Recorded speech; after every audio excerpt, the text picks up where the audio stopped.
রাত্রেবেলা 10টা নাগাদ আননোন নাম্বার থেকে একজন কল করেই বলল, আমার ওয়াইফ কিছুদিন আগে তোমার কাছ থেকে একটা কেক নিয়েছিল। সেটার টেস্ট অ্যান্ড ডিজাইন আমাদের সবারই খুব পছন্দ হয়েছিল। তো তুমি কি কালকের মধ্যে আমাদের একটা কেক রেডি করে দিতে পারবে? আমি জিজ্ঞাসা করলাম কখন লাগবে। তো সে বলল, কালকে সন্ধ্যে 7টার মধ্যে দিলেই হবে।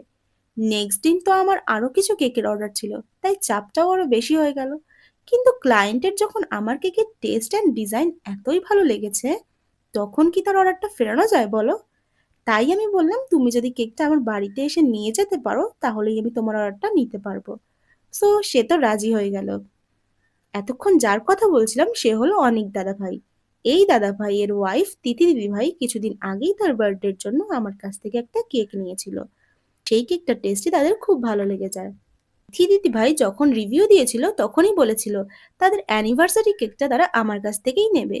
যাই হোক, দুজনের কাজের ব্যস্ততায় অর্ডারটা করতে ভুলে যায়। আর এই রাত্রেবেলা তাদের মনে পড়েছে।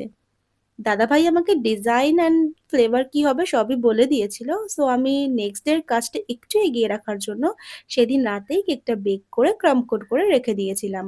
নেক্সট ডে ফাইনাল ফিনিশিংটা করি। সো এই কেকটা তোমাদের কেমন লাগলো কমেন্ট করে জানাও। আর ভালো লাগলে একটা লাইক করে দিও। দেখা হচ্ছে নেক্সট ভিডিওতে। Thanks for watching.